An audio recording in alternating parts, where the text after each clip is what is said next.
Bien, mañana tenemos un acontecimiento mariano sumamente importante, además de ser la jornada del enfermo. Y precisamente por este acontecimiento se ha determinado que sea la jornada para los enfermos el día de mañana, 11 de febrero. El acontecimiento de Lourdes es, diríamos, un evento del cielo en la tierra, porque la irrupción de la Virgen Santísima en Lourdes, la aparición en Lourdes, para ser más respetuosos con esa presencia de María, tiene muchas connotaciones. Y una de ellas es nada menos que la confirmación del dogma de la Inmaculada Concepción que 4 años atrás el Papa Pío IX había proclamado.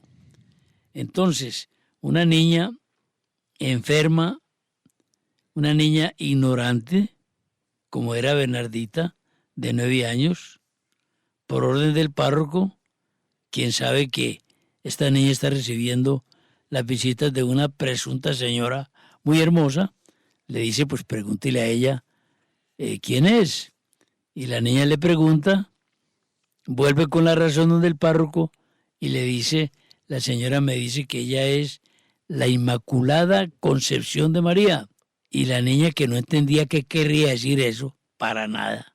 El párroco sí entendía de qué se trataba, cayó de rodillas llorando, reconociendo que la niña estaba siendo visitada por la Santísima Virgen María.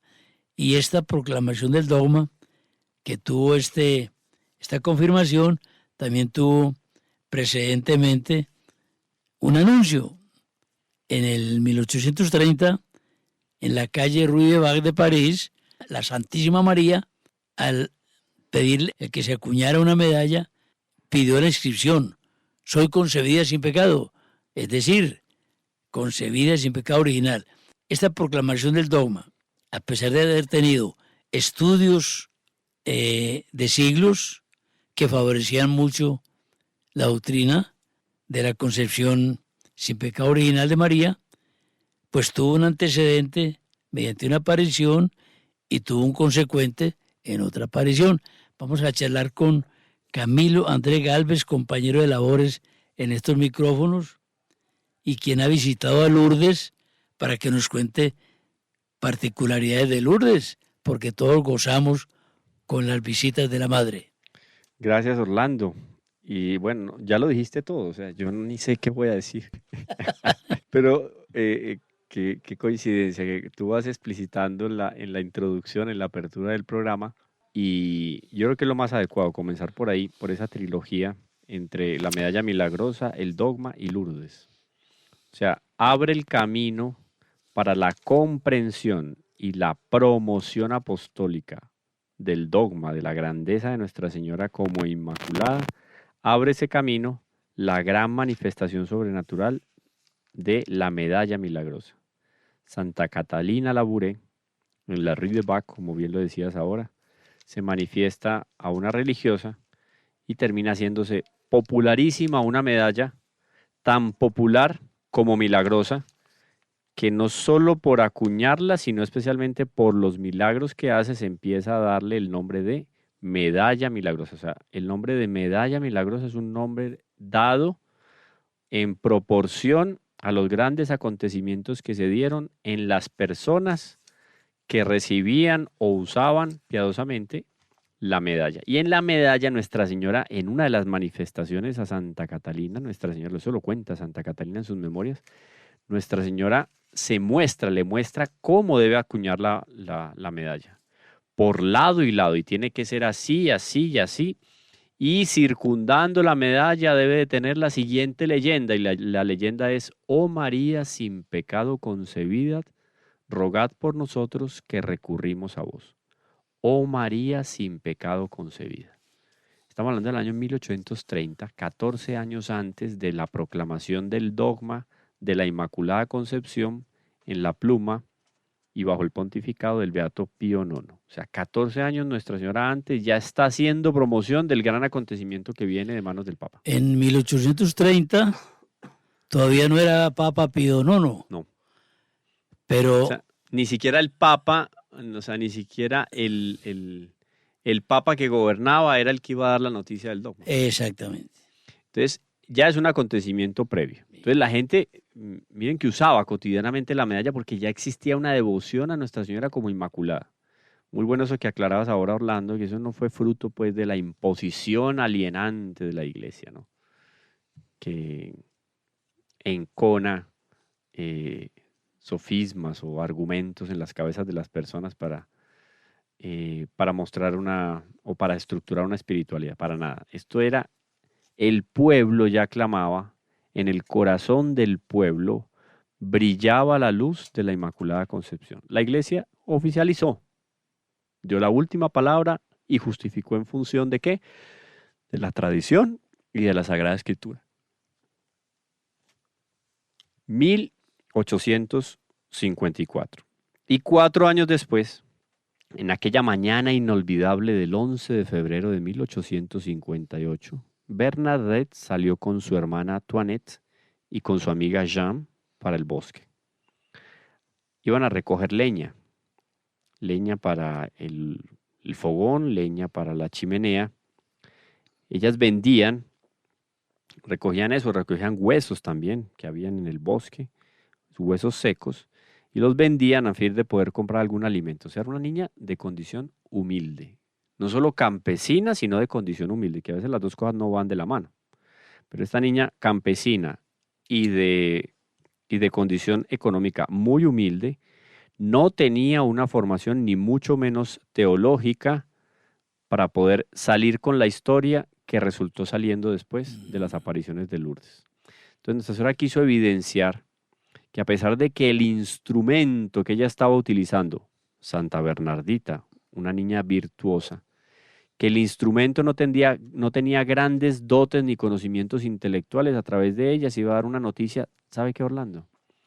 La noticia de la Inmaculada Concepción, el dogma de la Inmaculada Concepción, me uno a lo que dijo en algún momento el doctor Plinio Correa Oliveira en una de sus conferencias con respecto a Nuestra Señora de Lourdes.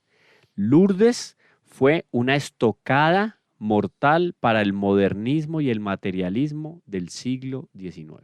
Ah, claro, qué bonito. Porque Lourdes es un acontecimiento permanente de milagros asombrosos con respecto a la superación de las leyes de la naturaleza humana. Así es, así es. Entonces, Lourdes rompió los esquemas. Además, decir que una criatura, oye, es que esto le duele más a un ateo y a un agnóstico de lo que a cualquier otro. Decir que una criatura, decir que Dios, digamos, como que se acomoda más fácil, que Dios es inmaculado desde el nacimiento en el vientre de María, digamos, podría caberle más en la cabeza a uno de estos personajes.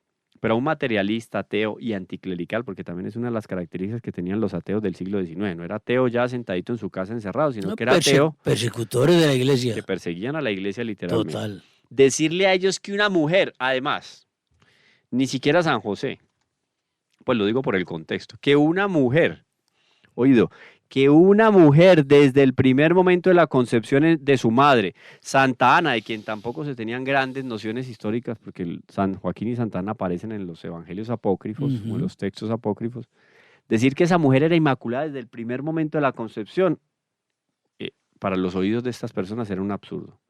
Pues fue una estocada para esa mentalidad modernista y materialista del siglo XVIII. Dios tiene sus tiempos. Y estas niñas llegan a la orilla del río Gabe, Orlando. Yo estuve varias oportunidades en Lourdes.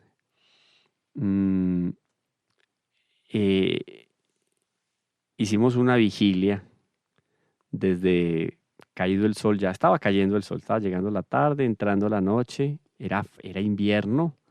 Yo me acuerdo que era de pronto finales de enero, mediados de febrero.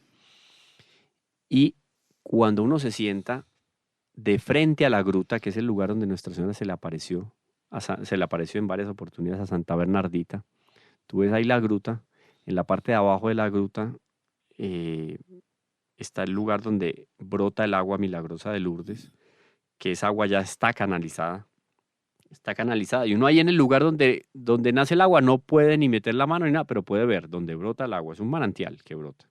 Eso lo canalizaron y sale después por llaves. La gente sirve litros y eso es filas pero son decenas de llaves de las cuales las personas pueden llenar sus Y botellitas. el afluente es tan potente Es que una cosa impresionante. alcanza. Alcanza. Y eso es 24 horas al día, 7 días de la semana, 12 meses del año. Agua en Lourdes. Ah, Y no es solo eso. Bueno, ahora cuento el resto. Pero ahí entonces uno se sienta, hay unas sillitas dispuestas, hay un altar abajo también donde los sacerdotes pueden celebrar la Santa Misa. Y atrás está el río Gave. la fuente no es del río. No es del río Gave, no. Correcto. Porque en una de las apariciones... La fuente desembocaba o desemboca después de las piscinas al río. Sí, yo creería que sí. Claro. Ese no me la sé, pues ese misterio no me lo sé. No sé si va al río. Aunque la gente No, es que la gente lo que toma de agua tomando esa agua constantemente, a lo mejor ni llega al río. ni llega, porque yo creo que la última estación de esa fuente son las piscinas, que ahorita les voy a contar un poco cómo es lo de Ya. las piscinas de Lourdes. Qué bueno. Entonces, uno se sienta en las banquitas que hay enfrente del altar. Entonces, uno al frente del altar está, al frente de las sillas está la gruta. Abajo de donde se apareció Nuestra Señora está el altar para la celebración de la Santa Misa y está el lugar donde brota el agua milagrosa. Y arriba hay una imagen de Nuestra Señora de Lourdes muy linda. Eso lo pueden encontrar en internet, unas imágenes muy bonitas. Inclusive hay conexión 24 horas al santuario de Lourdes. Usted puede estar, cualquier momento usted entra a la página de Lourdes en Francia en internet y hay una conexión directa con Lourdes, una camarita que está ahí siempre. Día y noche. Día y noche está ahí la camarita mostrando ¿Y la qué gente se que ve visita, allí? la gente que llega, las misas que se celebran. Las misas que se celebran ya tienen sonido.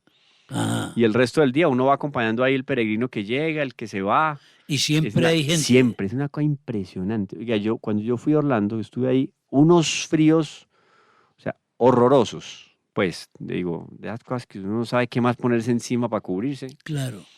Pero hay una cosa muy especial. La naturaleza en Lourdes es muy particular. Casi que podemos decir que tiene un cierto carisma de acogida.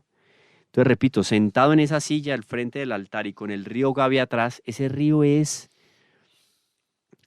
una melodía permanente. Tú escuchas el río y la suavidad del río, la frescura que trae, acompaña el silencio. De alguna manera, no sé cómo poder decir eso, pero se compagina o se armoniza con el silencio. Ayuda a la meditación. A la contemplación. Una cosa, mire, Lourdes, yo amo a Nuestra Señora de Fátima, Orlando. Usted sabe que yo quiero mucho a Nuestra Señora de Fátima, me identifico mucho con ella, las profecías me parecen espectaculares, pero el lugar físicamente hablando, más espectacular para mí es Lourdes. O sea, tenemos que ir a Lourdes. Ese río baja de los Pirineos. Sí, helado. Es helado, claro. Es helado. Así como el agua de Lourdes es heladita. Sí. Pero el ambiente sobrenatural de ahí es una cosa impresionante. Oiga, hay una cosa que a veces no se comenta, o que no se comenta normalmente. Es que cuando Nuestra Señora se le apareció a Santa Bernardita, ese 11 de febrero, y durante varias oportunidades a Bernardita de Subirú, en Lourdes, se dieron más pseudoapariciones en los alrededores de Lourdes. Ah, caramba. Eran manifiestas, y está explícito, digamos, en las crónicas de la época, eran unas parodias que hacía el demonio, gente que aparecía por ahí iluminada, diciendo que se le estaba apareciendo la Virgen, para desprestigiar la auténtica aparición de Nuestra Señora, que era ahí, en la gruta de Masabel. Pobres complejos los del demonio, hombre. Increíble, porque sabía ya la fuerza que iba a tener esa aparición de Nuestra Señora. ¿Es premonitorio eso? Premonitorio. Entonces, pues, el lugar es muy bendecido, es que es una cosa impresionante. Entonces, estamos ahí en ese lugar, o contamos un poquito cómo fue la primera aparición. Lo que usted escoja Contemos para la primera contarnos es aparición y fabuloso. de ahí nos vamos cómo es la visita a El problema Lourdes. es que tendrías que también tenemos hablarnos mañana. 2 programas, Ese es porque problema tuyo. no va a haber lugar. Pero miremos cómo fue esa primera aparición y después de la primera aparición nos vamos a los lugares propiamente de Lourdes para hacer esa visita completa. Inclusive hablamos algo de los milagros de Lourdes que están certificados, porque Claro. hay milagros certificados de Lourdes. Que de paso acotamos algo, seguramente lo has conocido, nosotros solamente lo hemos leído. La Iglesia Católica no es milagrera, pero sí cree en los milagros del Señor. ¿Qué quiero decir? Todo el que diga que fue bendecido con un milagro, no se le puede creer. Pero la Iglesia sí ha comprobado de manera fehaciente muchísimos milagros en la historia. ¿Qué pasa con Lourdes? Veíamos. La ciencia la ciencia, los científicos, los médicos han comprobado unos 300 casos. Ellos no lo llaman milagros porque no es el ámbito de ellos. Ellos no están facultados para decir esto es milagro o no es milagro, pero sí están facultados para decir esto no tiene explicación. Así es. Han encontrado unos 300 o más casos de los miles que hay, que han estudiado, han encontrado 300 o más, solo 300 o más, sin explicación científica. ¿Por qué ha ocurrido esto? No lo sabemos, la ciencia no lo sabe. Sin embargo, la Iglesia Católica ni siquiera esos 300 los ha aceptado como milagrosos.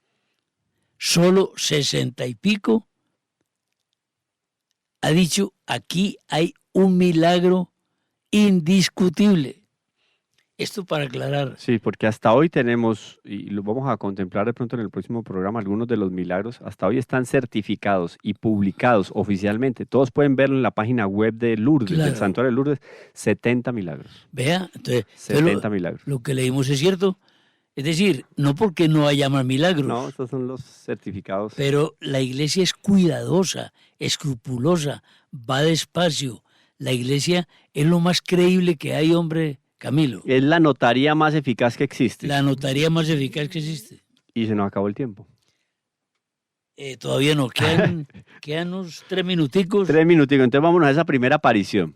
Ella se fue entonces con su hermana y con su amiguita a recoger madera seca, ramitas secas, a recoger huesitos, en fin, cositas que podían servir para quien en la época, obviamente, donde no podemos colocar en el contexto ni la energía eléctrica ni el gas, el combustible más particular y más común era ese, Claro. la leña. Entonces sale con su hermanita Toinette y con su amiga Jean Abadie, que era otra de las más cercanas a Santa Bernardita, y ella misma nos va a narrar cómo fue esa primera aparición. Dice ella, escuché un ruido como si fuese un rumor. Claro. Entonces giré la cabeza para un lado del campo y vi que los árboles, absolutamente ninguno de los árboles se movía. Después me retiré mis sandalias. Escuché de nuevo el mismo ruido. Levanté la cabeza mirando para la gruta y vi una señora toda vestida de blanco, con un cinturón azul y una rosa amarilla sobre cada pie. Una cadena que pendía de la Santísima Virgen con un rosario, y las cuentas del rosario eran blancas. Esa fue la primera aparición de Nuestra Señora a Santa Bernardita. Nuestra Señora sonriendo la llama para que se aproxime de ella. La llamó, pero no hubo diálogo. Hasta ahí no hay nada. Ok. Ahora sí, Nuestra Señora sonriendo la llama con un gesto para que se aproxime de ella. Santa Bernardita, temerosa obviamente, no se adelantó, pero sacó el rosario y comenzó a rezar. Lo mismo hizo Nuestra Señora. Ella sacó el rosario como que dice, ¿qué será esto? Yo voy a sacar el rosario. Nuestra Señora también sacó el rosario. La cual, sin mover los labios, la acompañaba con su rosario.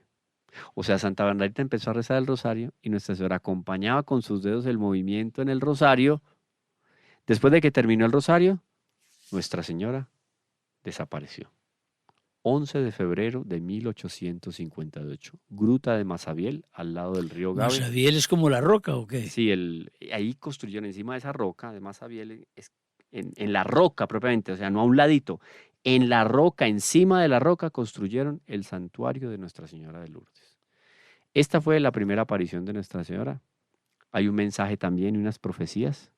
A ver si nos da el tiempo y hablamos algo de eso en nuestro próximo programa, Orlando. Bueno, ya que prometiste el próximo programa, nos alegra mucho. Extraordinario. Fantástico. Es el Día del Enfermo, ¿no? El Día del Enfermo, Jornada Mundial de los Enfermos, donde también podemos ganar la segunda indulgencia plenaria. La segunda indulgencia plenaria del día del Jubileo 2025 la podemos ganar, visitando un enfermo y cumpliendo las demás condiciones, confesión, comunión y oración por las intenciones del Papa. Qué maravilla, por Dios. Qué oportunidades. No se pueden perder. No se pueden perder. Gracias, Camilo. Mañana estaremos en el diálogo nuevamente.